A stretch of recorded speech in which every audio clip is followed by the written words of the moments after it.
सावधान। दीदी को प्रणाम। सभी को जय जिनेन्द्र। दीदी को जय जिनेन्द्र। घूमती हैं क्या आप? सभी को दीदी जय आपको जिनेन्द्र। जन्मदिन के बहुत बहुत हार्दिक शुभकामना। Thank you. दीदी को जन्मदिन की बधाइयाँ। जन्मदिन wish you happy birthday Lalita ji. बहुत बहुत बधाई ललिता भाभी जी जन्मदिन की। Thank you. दीदी को जन्मदिन की बहुत बहुत शुभकामनाएं। स्वास्थ्य बना रहे और हमें सही मार्गदर्शन देते रहे।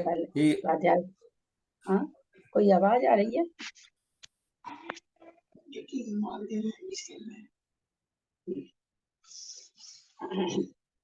रिकॉर्डिंग चालू हो गई है, हम लोग स्वाध्याय कर लेते हैं पहले। सावधान। ओकारं बिंदु संयुक्तम नित्यम ध्यायन्ति। लाइट नहीं चल रही क्या? ध्यायन्ति योगिनः कामदं मोक्षदं चैव ओंकाराय नमो नमः। अविरल सद्घन होगा प्राप्त सकल भूतल कलंका मुनि विरूपासी तीर्था सरस्वती हरतु न दूरितम् अज्ञानतिमिरान्धानां ज्ञानाञ्जन शलाकया चक्षुरुन्मिलितं येन तस्मै श्री गुरुवे नमः। श्री परम गुरुवे नमः। परम्पराचार्य गुरुभ्यो नमः। सकल कलुष विध्वंसकं श्रेषां परिवर्तकं धर्म संबंधकं भव्यजीव मन प्रतिबोधकारकं पुण्य प्रकाश पापनाशनदं शास्त्रं श्री अष्टपाणु ग्रंथराज नामधेयम् अस्य मूल ग्रंथ कर्तार श्री सर्वज्ञ देवास्तदुत्तर ग्रंथ कर्तार श्री गंधर्व मासाद्य श्रीमत कुंद कुंदाचार्य विरचितं शास्त्रं श्रोतारः सावधान ते शृण्वन्तु। मंगलम भगवान वीरो मंगलम गौतमो गणि मंगलम कुंद कुंदादो जैन धर्मोस्तु मंगलम सर्वमंगल मांगल्यम सर्वकल्याणकारकम प्रधानम सर्वधर्मानां जैनम जयतु शासनम जैनम जयतु शासनम जैनम जयतु शासनम सरस्वती नमस्तुभ्यं वरदे कामरूपिणी विद्यारंभं करिष्यामि सिद्धिर्भवतु मे सदा। द्वासक जिनवानी माता की जय।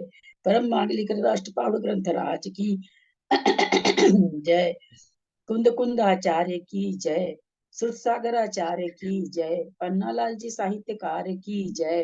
अढ़ाई दीप में विराजमान सभी आचार्य उपाध्याय सर्व साधु के चरणों में नमोस्तु नमोस्तु नमोस्तु। सभी आरिका माता जी के चरणों में बंदामी बंदामी बंदामी। सभी छुल्लक छुल्लिका एलक के चरणों में इच्छा में इच्छा में इच्छा में। सभी प्रतिमाधारी के चरणों में वंदना वंदना वंदना। रूप में विराजमान सभी पूज्यजनों का सादर चरण स्पर्श सभी से सादर जय जिनेन्द्र। दीर्घवृत्त सूत्र बोधाख्यम भाव मोक्ष समाभयम सठ प्रावृतमिति प्राहु गुंद कुंद गुरुदितम काउ नमोकारम जिनवर सहस्र वर्धमानस दंसनमगम वोच्छामि जहाँ कमं समासेन नाणमयम् अपानम वलद्धम जेन झटिकं मेना चयूनय परदवम नमो नमो तस्य देवस।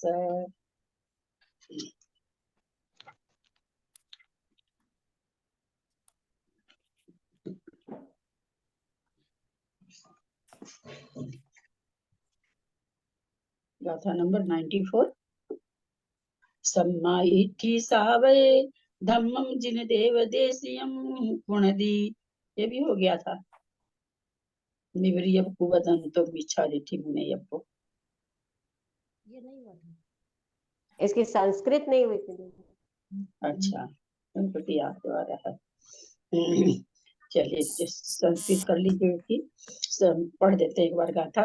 सम्मायिठी सावय धम्मम जिने। संस्कृत तो करके ही छोड़े थे। हाँ, संस्कृत करके छोड़े थे, याद है, संस्कृत करके छोड़े थे क्योंकि बहुत छोटी सी थी ना। 95 नंबर गाथा। मिच्छा दीठी जो सो संसारे संसरे ईश्वरयो जर जन्म जर मरण पौरे दुख सहा सहुले सहसाहुले जीवो। मिच्छा दीठी जो सो संसारे संसरे ईश्वरयो जन्म जर मरण पौरे दुख सहसाहुले जीवो। मिथ्या दृष्टि यह संसारे संसरति सुख सहित सुख रहित जन्म जरा मरण प्रचुरे दुख सहस्राकुले जीव। मिच्छा दिट्ठी जो सो संसारे संसरे ईश्वर यो जन्म जर मरण पौरे दुख सहसा सहसा उले जीवो मिथ्या दृष्टि यह सह संसारे संसरति सुख रहित जन्म जरा मरण प्रचुरे दुख सहस्रा कुले जीव।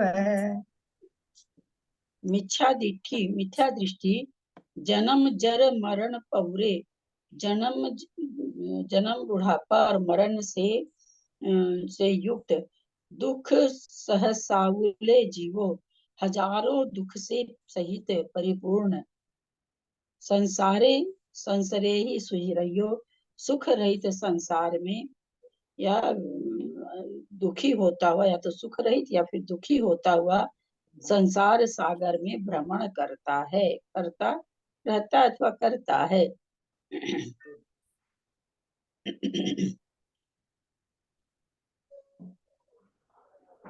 जो मिथ्या दृष्टि जीव है वह जन्म जरा और मरण से युक्त तथा हजारों दुखों से परिपूर्ण संसार में दुखी होता हुआ भ्रमण करता रहता है। विशेषार्थ मिथ्यात्व का फल बतलाते हुए श्री कुंद कुंद स्वामी कहते हैं कि जो जीव मिथ्या दृष्टि है वह सदा सुख से रहित अर्थात दुखी होता हुआ जन्म जरा और मरण से परिपूर्ण तथा अनंत दुखों से व्याप्त संसार में संसरण करता रहता है। चतुर्गति रूप संसार में सब और परिभ्रमण करता रहता है। इस परिभ्रमण से बचने का मूल उपाय एक सम्यक दर्शन ही है। सो हे आत्महित के अभिलाषी जन इसे धारण कर। मिथ्या दृष्टिर्यो जीव है सह मिथ्या दृष्टि जीव जो है किम करोति क्या करता है संसारे भव सागरे संसरति संसार रूपी भव सागर में संचरण करता है सम्यक सम्यक प्रविशति सुख रहितो सम्यक प्रविशति क्या हुआ दीदी सम्यक तो के बिना ये सम्यक में प्रवेश करके प्रविष्टि विशेष तरह से प्रवेश का हो गया।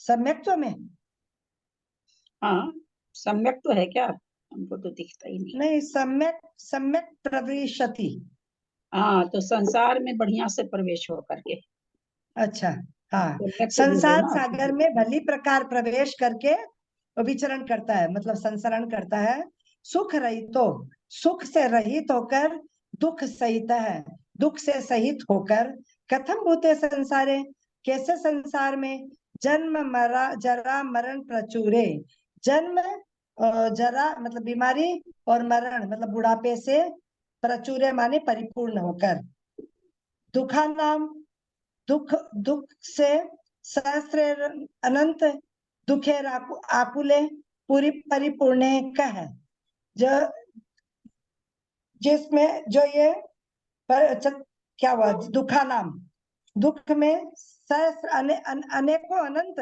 दुख में आकुल होकर परिपूर्ण होकर वो मिथ्या दृष्टि प्रणीति शेषा जीवो मिथ्या दृष्टि प्रणीति शेषा वो जीव मिथ्या दृष्टि होते हैं।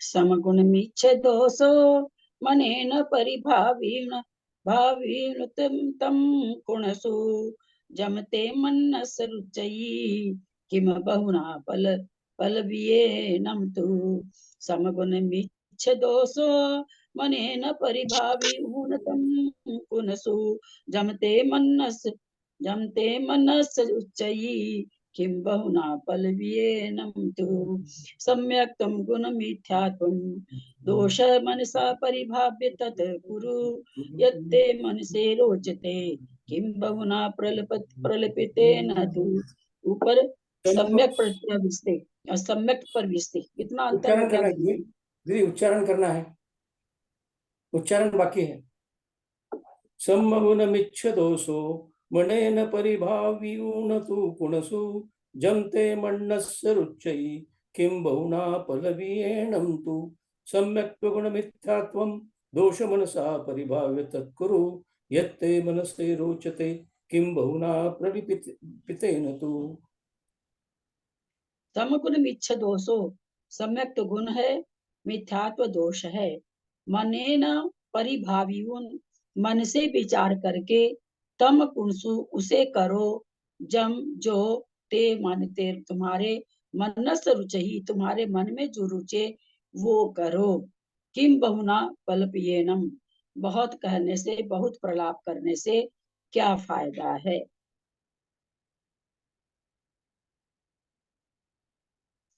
चलिए फटाफट चालू कर लिया कीजिए मैं ना। पढ़ती दीदी। सम्यक गाथा गुण है, सम्यक मिथ्यात्व दोष है। सम्यक गुण है और मिथ्यात्व दोष है, ऐसा मन में विचार कर तेरे मन के लिए जो रुचे वह कर, अधिक कहने से क्या लाभ है। विशेषार्थ, आचार्य सम्यक और मिथ्यात्व की विस्तार से चर्चा करने के बाद कहते हैं कि भाई, अधिक कहने से क्या लाभ है। संक्षेप में इतना ही समझ ले कि सम्यक गुण रूप है और मिथ्यात्व दोष रूप है। ऐसा तू मन से विचार कर, फिर तुझे जो अच्छा लगे उसे कर। यदि सम्यक अच्छा लगता है तो सम्यक को प्राप्त कर, और मिथ्यात्व अच्छा लगता है तो मिथ्यात्व को कर। परंतु मिथ्यात्व का फल दुर्गति है और सम्यक का फल सुगति है। यहाँ मिथ्यात्व को दोष और सम्यक को गुण रूप बताकर सम्यक की ओर ही आचार्य ने लक्ष्य दिलाया है। सम्यक्त्वं गुणो भवति, सम्यक्त्व गुण रूप होता है। आपकी आवाज इतनी कम क्यों आ रही है? मेरे को आ रही है कि सबको आ रही है? कम आ रही है सरला आवाज।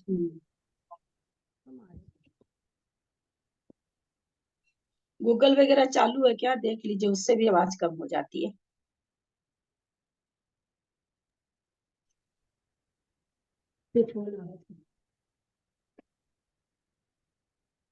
सम्यक्त्वं सम्यक्त्वं गुणो भवति, सम्यक्त्व गुण रूप होता है। मिथ्यात्वं दोषो भवति, पापम स्यात्, मिथ्यात्व दोष रूप होता है, पाप है। इममर्थम मनसा चित्तेन परिभाव्य, इस प्रकार से मन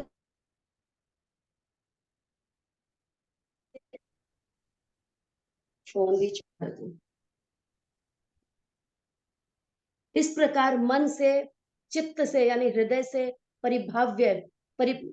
परिभाव्य सम्यक विचार्थम तत्वम विदेहि, इस प्रकार से अपने मन से, चित्त से ऐसा विचार करो, सम्यक विचार्य तत्वम विधेयी, अच्छी प्रकार से विचार करना है इनके बारे में, मतलब इससे सम्यक्त्व और मिथ्यात्व के बारे में अच्छी प्रकार से विचार करो।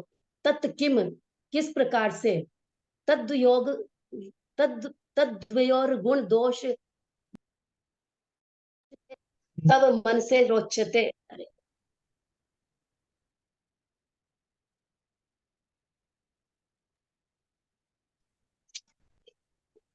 फिर तुझे अच्छा यद गैर गुण दोषयोर मध्य ते तब उनसे रुचते, यद जो दोनों में ही जो गुण दोष है, दोनों के मध्य में, वो तुम्हारे मन में जो रुचता हो। वो बार बार फोन आ रहा था दीदी, बार बार काट रहे हैं। ओह अच्छा। 4 बार वो एक दिन किताब मंगवाते हैं मंदिर से बहुत बार, और फोन करते ही जाते हैं, करते ही जाते हैं, उठाते नहीं। तो ठीक बात है। यद बहुना बहुना प्रलयितेन अनर्थक वचनेन किम न किमपि, बहुत प्रकार से, मतलब क्या किया कहा जाए, मतलब कोई वचन नहीं है, मतलब उनके बारे में क्या कहा जाए। न किमपि, कुछ भी नहीं कहना। यदि तब मन से गुण रोचते, यदि आप मन से उनके गुणों को रोचते हैं, मतलब उनको रुचि से उनको गुणों को समझते हैं, तहिम सम्यक्त्वम विदेहि, उसको सम्यक्त्व समझो। उत दोषो रोचते तहिम मिथ्यात्वम विदेहि, और उनको दोषों को, मतलब उनको अगर रोचते हो, जानते हो, समझते हो, तो उनको मिथ्यात्व जानो। अर्थतस्तु सम्यक्त्वम विदेहि होती सम्यक सम्यक उपदेशा भगवताम श्री कुंदचार्याणाम, इस प्रकार का सम्यक्त्व का जो वर्णन किया है, उसको जानने के लिए जो सम्यक उपदेश बताया है, उसके लिए श्री कुंदाचार्य भगवान ने ऐसा उपदेश दिया है। बाहिर संग विमुखो न विमुखो मिच्छा भावनी गंतो किमत्तस ठानमगुणं न विजानति अपसंभावम् बाहिर संग विमुखो न विमुखो मिच्छ भावनी गंतो किमत्तस ठानमगुणं न विजानति अपसंभावम् बाह्य संग विमुक्त न विमुक्त मिथ्या भावेन निरग्रंथा किमतस्थान मौनम नापि जानाति आत्मसंभावम्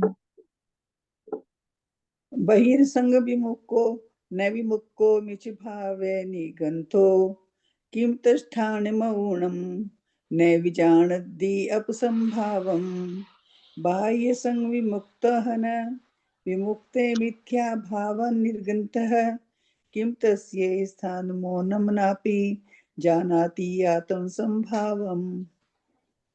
बाहिर संग विमुक्को बाहर से परिग्रह से मुक्त न विमुक्को मिथ्या भाव और मिथ्यात्व भाव से विमुक्त नहीं है। निगंतो यानी मुनि मुनि जो बाहर के संग से तो विमुक्त है परंतु मिथ्या भाव से विमुक्त नहीं है।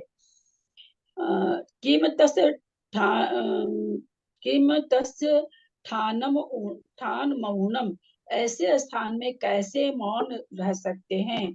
नामापि जानाति आत्म संभाव जो आत्म स्वभाव को नहीं जानता वो तो जानता ही नहीं है। तो बोले यहाँ पर ऐसे मौन कैसे रहा जाए कि नहीं ठीक है ऐसा यहाँ पर आचार्य कह रहे हैं। क्योंकि मौनम माने मौन हुआ क्या? हाँ मौनम माने मौन ठान माने स्नान गाथार्थ जो साधु बाह्य परिग्रह से तो छूट गया है परंतु मिथ्या भाव से नहीं छूटा है उसका कायोत्सर्ग के लिए खड़ा होना अथवा मौन से रहना क्या है अर्थात कुछ भी नहीं क्योंकि वह आत्मा के समभाव को तो जानता ही नहीं है। विशेषार्थ मिथ्यात्व को छोड़े बिना मात्र बाह्य परिग्रह का छोड़ना कार्यकारी नहीं है। इस बात का वर्णन करते हुए आचार्य कहते हैं कि जिस निर्ग्रंथ साधु ने दिगंबरधारी मुनि ने बाह्य परिग्रह तो छोड़ दिया परंतु मिथ्या भाव रूप अंतरंग परिग्रह नहीं छोड़ा उसका खड़े होकर कायोत्सर्ग करना तथा मौन धारण करना क्या कर सकता है अर्थात कुछ नहीं। उसकी यह सब प्रवृत्ति कर्म क्षय रूप मोक्ष का कारण नहीं है क्योंकि वह आत्मा समभाव रूप है राग द्वेष से रहित है यह नहीं जानता आदि तब भी उस साधु का क्या कर देंगे जो आत्म स्वभाव से विमुख है और घाम में कायोत्सर्ग से खड़े होकर आतप योग धारण करना भी उसका क्या कर सकता है जो आत्म स्वभाव से विपरीत है अर्थात जिसका चित्त कुछ कह रहे हो?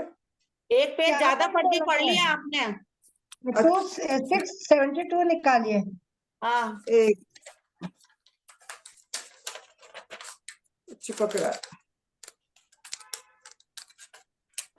हाँ अच्छा सॉरी पीछे का थोड़ा सा पढ़ती हूँ। राग द्वेष से रहित है यह नहीं जानता है अथवा आत्मा अर्थात जीवों के समभाव है सभी जीव शुद्ध बुद्धिक स्वभाव से युक्त हैं इस आगम के वाक्य को नहीं जानता है।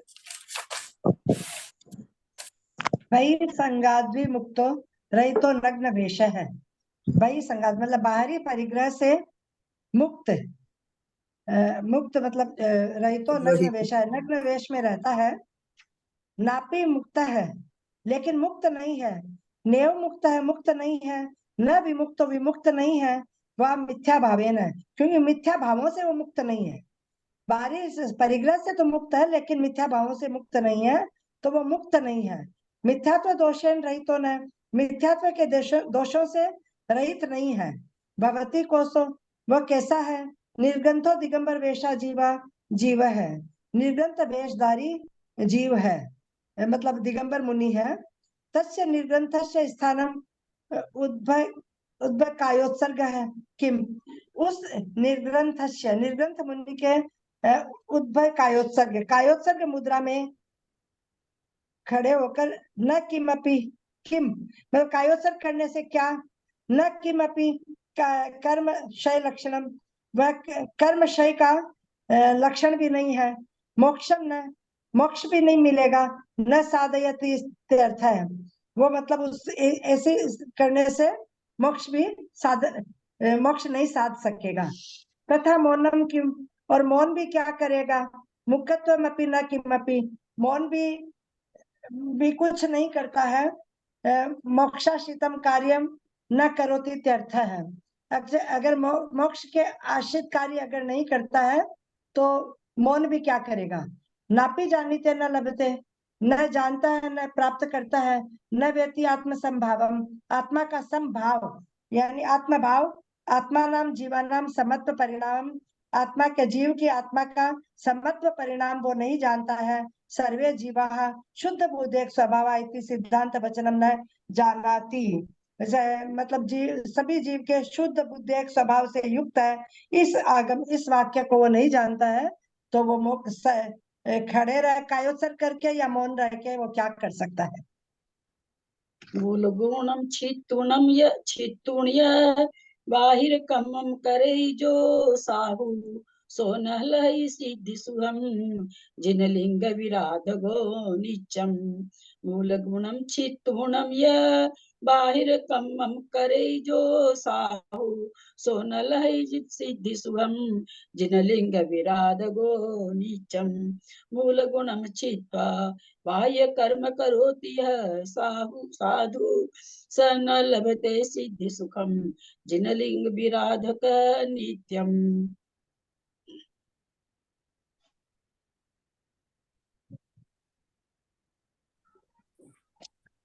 मूलगुणं मूलगुणं चित्तुणं य बाहिरकम्मं करे सो जो साहु, गुणलय सिद्धि सुवम जिन लिंग विराधगो नित्यम। मूलगुणं चित्वा बाह्य कर्म करोति यः साधु, न स न लभते सिद्धि सुखम जिन लिंग विराधका नित्यम। इनको पढ़ना रहता है ना, आप लोग को तो पता चलता ही है ना कि मैं अब लास्ट शब्द बोलने वाली हूँ। खोल के रख के तुरंत बोला करिए ना, ऐसे मौन में थोड़ा देर, हमको लगता है ये ऑडियो लोग सुनते हो तो उनको कितना अटपटा लगता होगा, है ना। तुरंत ऐसे दो कुछ सेकंड तक अपने लोग सब एकदम लगता है जैसे ग्रुप में कोई है ही नहीं ना, ऐसा नहीं होना चाहिए। मूल गुणम छित्तुणम, मूल गुणों को छेद कर, बाहिर कम्मम करे जो साहु, साहु माने साधु, जो बाहर का कर्म करता, बाह्य कर्म को करता है, सो न लहई सिद्धि सुहम, सो माने वह, न माने नहीं, लहई माने प्राप्त करता है। क्या नहीं प्राप्त करता, सिद्धि सुख को, सिद्धि सुहम माने सुख को, जिन लिंग विराध गो निचम, जो निचम माने निरंतर, जो जिन लिंग की विराधना करता है, ऐसा साधु सिद्धि सुख को प्राप्त नहीं करता है। जो साधु मूल गुणों को छेद कर बाह्य कर्म करता है, वह सिद्धि के सुख को नहीं पाता, वह तो निरंतर जिन लिंग की विराधना करने वाला माना गया है। विशेषार्थ 5 महाव्रत, 5 समितियां, पंचेंद्रिय दमन, केस लोच, 6 आवश्यक, अचेलत्व, स्नान, भूमि शयन, अदंत धावन, खड़े खड़े भोजन करना और एक बार भोजन करना, ये मुनियों के 28 मूल गुण हैं। इन मूल गुणों में जो स्नान नामक का मूल गुण बतलाया है, उसका भाव यह है, नित्य स्नान। भगवान की पूजा करने के लिए गृहस्थ को प्रतिदिन स्नान करना चाहिए, परंतु मुनि के दुर्जन का स्पर्श होने पर, मुनि के दुर्जन का स्पर्श होने पर स्नान करने की विधि है, उसके लिए अन्य स्नान निंदित है। दुर्जन स्पर्श का स्पष्ट भाव यह है कि यदि मुनि को रजस्वला स्त्री का स्पर्श हो जाए, हड्डी का स्पर्श हो जाए, चांडाल का स्पर्श हो जाए, कुत्ता, गधा, नाई अथवा कापालिकों के नर कपाल का स्पर्श हो जाए, वमन अथवा विष्ठा पर पैर पड़ जाए अथवा शरीर के ऊपर कौवा बीट कर दे तो स्नान का प्रसंग होता है। परंतु इस स्थिति में मुनि दंड के समान सीधे बैठ जाते हैं और श्रावक अथवा छात्र आदि जल डालते हैं तथा उनके सर्व शरीर का प्रक्षालन करते हैं। मुनि स्वयं हाथ से मीड कर शरीर का मैल दूर नहीं करते हैं। स्नान हो चुकने पर मुनि उस दिन का उपवास लेते हैं और खड़े होकर पंच नमस्कार मंत्र का 108 बार जाप करते हैं। इस तरह शुद्धि होती है। उक्त मूल गुणों को छेद कर अर्थात उनमें दोष लगाकर जो साधु आतापन योग आदि बाह्य कार्य करता है वह सिद्धि सुख मोक्ष सुख को नहीं प्राप्त करता। वह निरंतर जिन लिंग की विराधना करने वाला माना गया है। हाँ। तो कभी ऐसा सुना ही नहीं था। नहीं, ये सब तो सुना था कि कोई विशेष कारण से साधु स्नान करते हैं, पर किस किस कारण से करते हैं ये इतना नहीं पता था। ये तो अभी पता चला। इसमें भाभी छूतक पातक का भी बताया था एक बार महाराज जी ने कि जो छूतक पातक वाला छू जाता है तो भी करते हैं, मतलब इसके अलावा भी बताया था प्रवचन में। वो तो करते ही है। सूतक पातक कोई मरण होता है तो ऐसा कि बैठ के ऐसे मतलब वो करते हैं, ये था कि खड़े खड़े वो कमंडल से पानी डालते हैं। नहीं ऐसा पढ़ा था, ऐसा पढ़ा था मैंने। दीदी कापालिको क्या है? नाई अथवा कापालिको के नर कपाल का स्पर्श। जो श्मशान घाट में क्या वो मुर्दा उर्दा को करते, क्या करते हैं, कापालिक उसी को कहते हैं। क्या खप्पड़ उप्पड़ हाथ में लिए रहता है, क्या पता नहीं क्या क्या। कपाल क्रिया, कपाल क्रिया। नर कपाल है ना, नर कपाल। वो हाथ में मनुष्य का माथा ऐसे लिया हुआ हाथ में। नरमुंड जो लेते हैं, नरमुंड जो लिए रहते हैं लिया हुआ रहता है, उसको कपाली कहते हैं। कपाल क्रिया बोलते हैं उसको। शमशान घाट में होती है। नहीं कपाल क्रिया तो अलग होती है, वो तो सबकी होती है। नरमुंड जो लेते हैं ना हाथ में, कपाल क्रिया दूसरी चीज, वो तो घर वाले करते हैं, वो थोड़ी करते हैं। ये सब है ना तांत्रिक लोग पालते हैं इनको, तांत्रिक होते हैं ये। दीदी जैसे कल आचार्य श्री का देवलोक हुआ और सब महाराज जी लोग बिल्कुल पास पास थे, मान लो भीड़ में भी जैसे, तो उन लोग क्या कल स्नान किए होंगे फिर से? हाँ स्नान तो करते ही हैं। स्नान तो करना ही पड़ेगा। करते हैं हम लोग तो देखे हुए हैं। तो पार्वती माता जी का हुआ तो सब करते हैं स्नान बॉडी को छूने से। लेकिन है ना जैसे हम तो अभी वहाँ सीताराम जी पाटनी का हुआ था, मैं तो बहुत नजदीक से उन्हीं को देखी थी, एकदम खड़ी बॉडी के पास, मैं बॉडी के पास थी। मैं वहां पर जान ले गए थे जलाने के लिए, वहां मैं बॉडी के पास थी। पर वहां तो उनका पंचामृत मतलब कहीं स्नान कहिए जो भी कहिए वो हुआ था। आचार्य श्री का तो ऐसा कुछ नहीं हुआ। तो इसका मतलब है नहीं यहाँ पंचामृत ये 20 पंथी वालों क्या होता है क्या, ऐसा लगता है। 20 पंथी के करते हैं पंचामृत, 13 पंथी नहीं करते। नहीं भाभी मुनि भी नहीं स्नान करते, मुनि भी नहीं स्नान करते। वही समझ में आया मेरे को कि मुझे तो देखा हुआ याद नहीं आता, क्योंकि सिक्कर जी में तो बहुत बार मैं ऐसे गई हूँ, मतलब पता नहीं है वापस साथ तो मुनि राजों के नहीं आई मैं वापस कभी भी, लेकिन ऐसे मुझे याद नहीं आ रही कि कभी ऐसे स्नान करते क्या फिर वो लिए थे क्या नाम है, क्योंकि सर्वन बेलगोला में अभी एक बार जब वर्धमान सागर जी थे तो दो साधु का आधे घंटे के, मतलब जैसे एक साधु का करके आए और दूसरा साधु हार्ट अटैक होकर डेथ हो गई। तो था ना अंजना भाई थे भी तो आप ठीक जना। हाँ ये रोज देखा है ना पंचामृत 20 पंथी करे, 20 पंथी का पंचामृत साधु को देवलोक को अबे करे, लेकिन बाकी साधु ने स्नान करा बा तो कना देखे मन तो कौन देखे याद आवा। बाकी साधु स्नान नहीं करते हैं, नहीं करते हैं। मतलब ये करते हैं ये स्नान। इसमें क्या आया कि छूने से स्नान करना चाहिए, तो छुए तो है ही है। लेकिन दीदी ये पीछे से करते हैं, आगे से नहीं करते। पूजन स्नान सब देखा तो नहीं है उनका किसी का भी। हमने तो देखा है हैदराबाद में जब हुआ था, तो हैदराबाद में देखा करते था हैं पीछे स्नान करवाते तो हैं। देखो स्नान करवाते हैं, पूरा नहीं करते, अपने जैसे स्नान नहीं करते हैं, वो लेकिन थोड़ा थोड़ा कमंडल से ही करते हैं ना, तो कमंडल से, कमंडल की शुद्धि करते हैं, फिर कमंडल से कर लेते हैं। हाँ बस वो उतना ही करते हैं, पूरा ऐसे शुद्धि थोड़ी करते कमंडल से, हाँ। इस चलिए ग्रंथ में तो जैसा लिखा है ना कि ऊपर से कोई डाले जल, खुद से हाँ जल नहीं ले। इसमें ये लिखा है। वो तो उन हाँ सब से छूने पर, यहाँ वो चीज नहीं लिखा, जो चीज अपने लोग को बात चल रही है उसकी बात नहीं आई है यहाँ पर। मतलब छुए तो है नहीं ही वो है। पाए हैं ना, श्रावक डाले पानी, हाँ, यहाँ श्रावक तो मतलब ठीक है। हाँ उसमें पता नहीं, उसमें मतलब किसी मुनि के शरीर को छूने का बात तो इसमें नहीं आया है, इसमें आया नहीं है वो बात। चलिए संस्कृत करिए। मूल गुण मूल गुण भ्रष्ट मूल गुण भ्रष्टा विंशति भेद भिन्नम।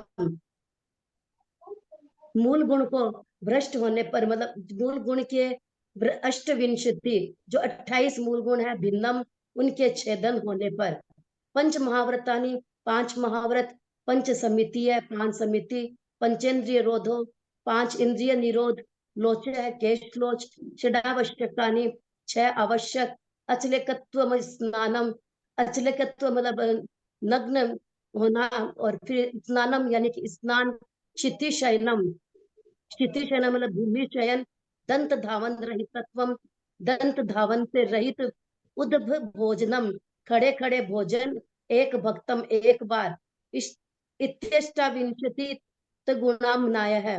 इस प्रकार से ये 28 मूल गुण बताए गए हैं।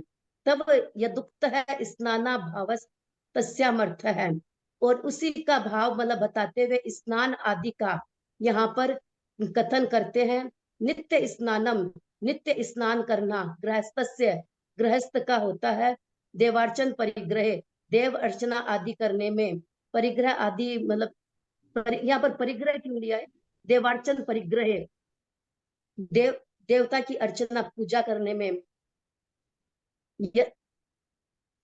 यतेस्तु दुर्जनस्य यतेस्तु दुर्जनस्य स्पर्शात स्नान मन्यद्विग्रहितम, मतलब जो दुर्जन के द्वारा, लेकिन मुनि के जो होता है वह दुर्जन के द्वारा स्पर्श करने पर स्नान का ग्रहण करना बताया गया है। स्नान का ग्रहण करना मतलब जो बताया है वह है, यहाँ पर एक बार दीदी बताइए तो पूरा लाइन। यते तू, यते माने यति के लिए, यत मुनियों के लिए, तो दुर्जन स्पर्शात, दुर्जन को स्पर्श करने से, स्नानम अन्यद विगतम, स्नान दूसरे के द्वारा ग्रहण कराया जाता है। अन्यद माने दूसरे के द्वारा, विगहित माने ग्रहण करना। यत्र यते तत्र यते, वहां पर यति जो होता है रजस्वला स्पर्शे, जो रजस्वला स्त्री होती है उसके स्पर्श से, अस्थि यानी हड्डी के स्पर्श से, चंडाल स्पर्श, चंडाल के स्पर्श से, शुनक, शुनक माने कुत्ता होता है क्या? शुनक, चांडाल होना चाहिए, चांडाल आ गया क्या? हाँ कुत्ता, हाँ शुनक माने कुत्ता होता है, वो शुनक और एक और नापित यानी नाई, हाँ योग गधर्व योग माने विभाग गधा हो स्पर्श, गया। नाई के स्पर्श से, और ये जो नर कपाल के जो कपाल के स्पर्श से, ये वमने, वमने यानी कि उल्टी के, और विष्टोपरी यानी विष्टा के ऊपर, पाद पत्तने अपना जो पहले तो नाई विष्टा के स्पर्श से ये बाल उल कटा के जेंट्स लोग आते थे तो कोई चीज छूने थोड़ी दिया जाता था, पहले स्नान करते थे। अब खत्म हो गया, अब तो ब्यूटी पार्लर जा जाके सज सज के फेरा और ब्याह सब चीज ही होता है। अभी एक पंडित जी आए थे हमारे यहाँ पर, तो वो उसमें सब बताए दी जाती है। दीदी, वो पंडित जी बोले कि अगर जो मतलब समझ लीजिए दाढ़ी बना लेता है तो उसके 12 घंटे का सूतक लगता है, नाखून काटने से उसके 48 मिनट का सूतक लगता 12 है। घंटे का तो नहीं है, अभी माता जी का उपदेश आ रखा है, एक छोटी सी माता जी आजकल कहीं इधर में तो अब नहीं आ रही है, वो नाखून काटने पर, दाढ़ी बनाने पर, अंतर मुहूर्त का बोल रही है वो, 48 मिनट का। वो पंडित जी बोले कि आप लोग सुबह ना दाढ़ी बना के आते हो, मंदिर अभिषेक करते हो, तो उसमें सूतक लगता है, दोष लगता है। दाढ़ी उस दाढ़ी से थोड़ी लगता है, पंडित जी की तो बात ही अलग है। वो जाके नाई से बनवाते, उसका छुट तक लगेगा 12 घंटा का। अपना बनाई हुई का अंतर मुहूर्त लगता है, कहीं नहीं है 12 घंटा। अपनी बनाई हुई का तो नाई से बनाते, नाई से नाखून काटने का तो मैंने भी किसी किताब में पढ़ा था, हाथ धोने मात्र है बस। नाखून काटने का तो हाथ धोने मात्र है, और दाढ़ी का अंतर मुहूर्त। माता जी का उपदेश उसके लिए भी अंतर मुहूर्त है। और सीधी काटो, हाथ धो लो साबुन से, 9 बार नमोकार जप लो का मतलब इतना तो कर ही लेना चाहिए। वो भी हम लोग कहाँ करते हैं, कहाँ आदत है कि नाखून काट के 9 बार नमोकार जपते हो, ऐसा हाँ, आदत कहाँ कहाँ है? जपते, पर क्यों जपना चाहिए ललिता जी, कारण क्या है? अरे ना, आपने आरंभ किया ना, अच्छा, एक अलग तरह से आरंभ के किया। हिसाब से। मतलब नखून काटा, उसमें भी जीव हिंसा तो हुई गई है ना। आंटी जी वो भी तो आत्मा प्रदेश है, नखून भी। नाखून काटने वाला जीव का कहाँ से आत्म प्रदेश में तो टच होगा तो दर्द होता है, वो तो आत्म प्रदेश नहीं है। आत्म प्रदेश होते तो बहुत दर्द होता है नाखून काटने में। दर्द होना जरूरी हाँ, प्रदेश नहीं है और ना जीव हत्या का दोष है, कोई दोनों में से कोई। प्रदेश उसमें नहीं है। वो एक प्रकार का अपने लोग उत्कृष्ट संचय पढ़े थे ना, योग होता है। काटते किसी चीज को काट रहे हैं तो तीव्र योग होता है, योग से आश्रय होता है। तो जो कि आश्रय हुआ, शुभ आश्रय तो हुआ नहीं, नाखून काटे तो अशुभ ही आश्रय हुआ है। तो उसके चलते कम से कम 9 बार नमो तो जपना ही चाहिए। शरीरोपरि काक विष्णु मोचने, शरीर के ऊपर कव्य के द्वारा बींट करने के कारण इत्यादि स्नानोत्पत्तो, इत्यादि कारणों में स्नान करना का प्रसंग आता है। सत्वात दंड दो चार त्रियंच वगैरह दिखते थे। अब तो कहीं कहीं जहाँ जहाँ मिठाई की दुकान होती है, वो कलकत्ते में तो मिठाई की दुकान वाला सब क्या करता है, सुबह अपने दुकान से खूब सारा बूंदी वूंदी ये सब अपनी दुकान के पास तो फेंकेगा नहीं, थोड़ा सा हट के फेंक देता। अब आप जाओ तो वो टच करेगा ही करेगा कौआ, कितना भी बच के जाओ। रोज क्या कुत्ता तो नहीं, देखिए अपनी कितनी दिक्कत होती थी, अपने लोग को कितनी दिक्कत होती थी बताइए। कई बार कौआ आपको भी छुआ, मेरे को भी छुआ, कितना बार होती। हाँ, बूंदिया फेंक देता सवेरे सवेरे। दंड मधु भविष्यते, तो उस समय दंड मतलब जैसे वो बैठ जाते हैं श्रावकादिक छात्रादिको, श्रावक या छात्र के द्वारा वा जलम नामयति, जल को मतलब जल को ऊपर में मतलब नामयति मतलब गिराना, बंगाली गिराया शब्द जाता है। ना नाम यति बंगाली शब्द है। आमी नामते पारबो ना, आमी नामते पारबो ना। वो संस्कृत में नाम होती है। स्नान करवाया जाता है। सर्वांग प्रक्षालनम क्रियते, पूरे अंगों का प्रक्षालन किया जाता है। स्वयं हस्तमर्दने नांगमलम न दूरी क्रियते, अपने हाथ के द्वारा अपने अंगों का मलन कर मतलब उनको मतलब साफ करना, ये मतलब न दूरी क्रियते नहीं किया जाता है। स्नाने संजाते सती उपवासो क्रियते, स्नान के उत्पन्न होने पर, स्नान के किए जाने पर उपवास को ग्रहण किया जाता है। पंच नमस्कार शतमस्तोत्रम, पंच नमस्कार मंत्र यानी 108 बार कायोत्तर ज्ञान जप्यते, कायोत्तर करके जाप किया जाता है। एवं शुद्धि भवती, और शुद्धि तब शुद्धि होती है। एवं मूल गुणम छित्वा, और मूल गुणों के छेदन होने पर वही कर्म है, बाह्य कर्म जो है आत्मनम योगादिकम, यह साधु करोति, साधु जो साधु आत्मनम योग आदि करता है, स साधु सिद्धि सुखम मोक्ष सौख्यम न लभते न प्राप्नोति, वह साधु सिद्धि सुख मोक्ष सुख को नहीं प्राप्त करता है, नहीं प्राप्नोति न प्राप्त करता है। स साधु जिन लिंग विराध को, वह साधु जिन लिंग के मतलब जिन लिंग का विराधक होता है। कथम कैसे, नित्यम ही, कथम मतलब कब, नित्यम सर्वकालम हमेशा ही, हर काल के अंदर। कि मैं कहा ही थी भाई कर्मम कौवा बीट कर देता है तो मतलब ऐसे तो कहाँ नहाते हैं, नहाना चाहिए मतलब ना। अब चाहिए तो अब पहले वाली कौन सी चीज रही है, पहले महीने से माता जी लोग होती थी तो आहार थोड़ी लेती थी। अब कहाँ ये सब, किसी से रहा ही नहीं जाएगा, 3 दिन में हालत ही खराब हो जाएगी। छोटी छोटी सी माता जी बनती है, कितने कितने दिन तक होता। पहले वाली चीज क्या ची रह गई, क्या बोले ना, पहले वाला विचार कौन पर सा रह गया। उनको और अब आहार तो कराने में तो वैसे कहते कि मतलब हम लोग एक ही जना कराता उनको आहार।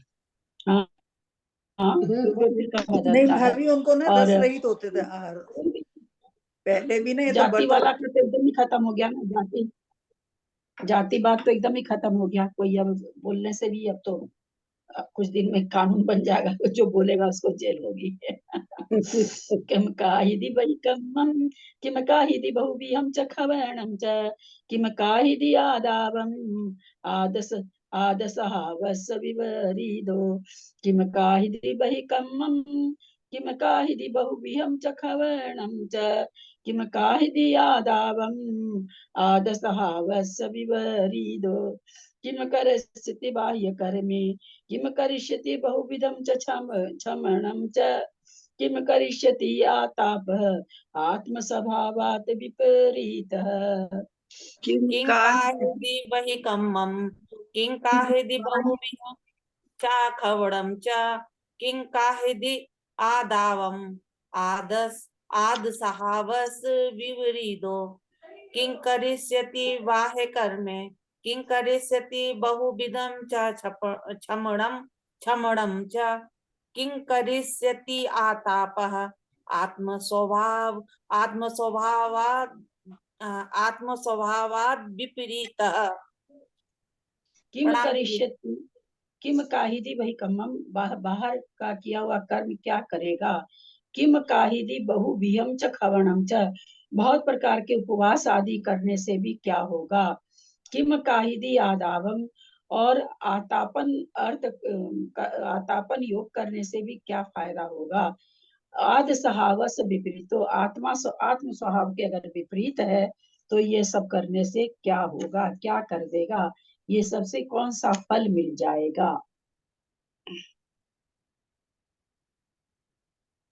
गाथा, जो साधु आत्म स्वभाव से विपरीत है, मात्र बाह्य कर्म उसका क्या कर देगा, नाना प्रकार का उपवास आदि क्या कर देगा, और आतापन योग क्या कर देगा, अर्थात कुछ नहीं। विशेषार्थ पठन पाठन तथा प्रतिक्रमण आदि बाह्य कर्म उस साधु का क्या कर देंगे जो आत्म स्वभाव से विपरीत है। नाना प्रकार के उपवास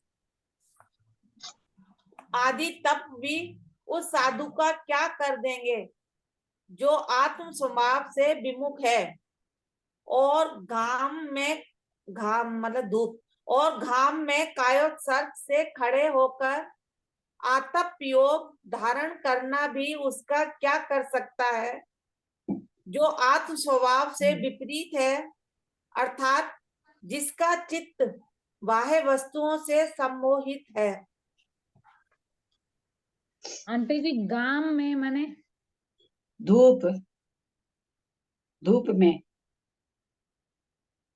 आतापन हो गया, वही होता है ना धूप में। सब दिन के एकदम 12 बजे गर्मी में एकदम तपते सूर्य में खड़े होकर के ध्यान लगाते हैं, उसी को आतापन योग कहते हैं। आतप माने धूप, उसमें खड़े होके योग करना, यानी समाधि। आज एक नया चीज मिला, धूप माने गाम। घाम माने धूप, धूप माने घाम नहीं, घाम माने धूप। घाम माने धूप, ये तो चलिए, बहुत पुराना, बचपन से सुनते। अलीगढ़ साइड में बहुत बोलते हैं इसको, घाम धूप को। हमारे यहाँ मतलब एक कहावत थी, ये हमारे भादों, या हमारे साझी का काम, या हमारे भादों की घाम। हाँ। चलिए चलिए करिए, संस्कृत करिए। गए क्या करने वाले? तो नहीं करता ये, मैं थोड़ी निकल गई इसमें से। क्या बोलते हैं, किम करिष्यति, किमपि करिष्यति, क्या करेगा, कुछ भी नहीं करेगा।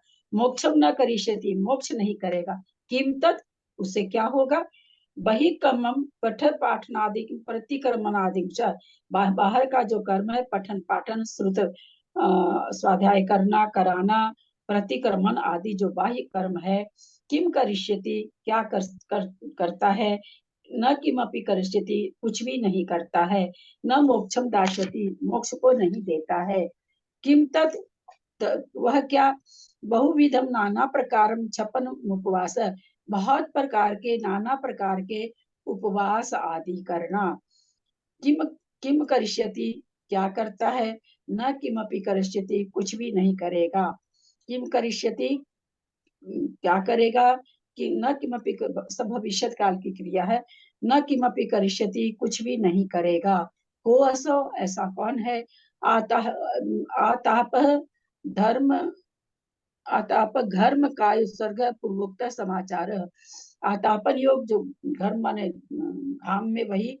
कायोत्सर्ग पूर्वक खड़ा होना, ये पहले का पूर्व में जो कहा गया है उसके लिए ये समाचार है।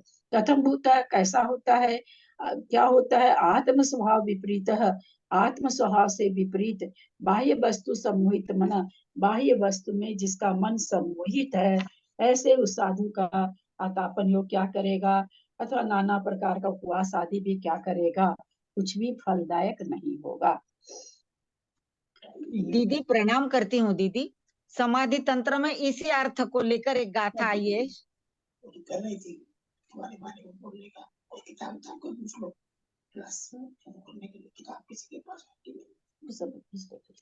समाधि तंत्र में दीदी, समाधि तंत्र में इसी अर्थ को लेकर एक श्लोक आया है, बोल देती हूँ मैं। यो न वेत्ति परम देहा देवमात्मानम अव्ययम लभते न स निर्वाणम तप्त्वापि परमम तपहा। यानी देह और आत्मा में अगर वो भेद ही नहीं कर पाता है तो कितना ही तप ले, उसको निर्वाण नहीं प्राप्त हो सकता। सादर प्रणाम दीदी। भाई साहब आपको भी सादर प्रणाम। हम लोग कहाँ देह और आत्मा को अलग अलग मानते हैं, तो कितना कड़ा कड़ा चारित्र शुद्धि का, कर्म दहन का सब उपवास करते हम लोग। कौन है ऐसा? यदि पढ़ती बहु सुधानी, और आगे और आराम, यदि पढ़ती बहु सुधानी, यदि काही दी बहु भी चरिते, ले आ गया, सारी चीज के लिए आ गया, बहु भी है ये चरिते, तम बाल सुदम चरणम हवे ही अपस विवरीदम, यदि पढ़ती बहु सुधानी, यदि काही दी बहु भी है ये चरिते, तम बाल सुदम चरणम हवे ही अपस विवरीदम, यदि पठति श्रुतानि च यदि करिष्यति बहुविधानि चारित्राणि, तद बाल श्रुतम चरणम भवति आत्मनः विपरीतम। यदि पर्दि बहु सुदानी, ये यदि काहिदी बहु विहे ये चरिते, तम बाल सुदम चरणम हवै अपस विवरीदम, यदि पठति श्रुतानि च यदि करिष्यति बहुविधानि चरित्राणि, तद्वा वालश्रुतं चरणं भवति आत्मनः विपरीतम। यदि पढ़ती बहु सुदानी, यदि कोई बहुत श्रुत को पढ़ता है, यह, और यदि काहिदी बहुविधे चरितम, और तथा नाना बहुविधि बहुत प्रकार के चारित्र को करता है, यानी आतापन योग है, बहुत उपवास वगैरह इस तरह का बहुत चारित्र को पालन करता है, तम बाल सुदम चरणम, ये जो उसका चारित्र है, आचरण है, कैसा है, बाल बाल बाल श्रुत के जैसा है, और चरित्र भी कैसा है, बाल चारित्र है, भवती माने होता है, आत्मन अपस विपरीतम, आत्मा से विपरीत होने के कारण, जो कि आत्मा को जान नहीं रहा, तो आत्मा से विपरीत होने के कारण उसका यह बहुश्रुतानी पढ़ना वो बाल श्रुत है, और चारित्र का पालन करना बाल चारित्र है। यदि ऐसा मुनि अनेक शास्त्रों को पढ़ता है तथा नाना प्रकार के चरित्रों का पालन करता है, तो उसकी वह सब प्रवृत्ति आत्म स्वरूप से विपरीत होने के कारण बाल श्रुत और बाल चरित्र कहलाती है। विशेषार्थ, यदि कोई मुनि स्पष्ट उच्चारण करता है तथा तर्क, व्याकरण, छंद, अलंकार, सिद्धांत और साहित्य तथा चकार से 11 अंग और 10 पूर्वों को पढ़ता है तथा 13 तथा सामायिक आदि 5 प्रकार के चरित्र को करता है, तो उसका यह सब कार्य बाल शास्त्र और बाल चरित्र होता है, क्योंकि वह मुनि आत्म स्वभाव से परामुख है, आत्म स्वभाव से रहित है।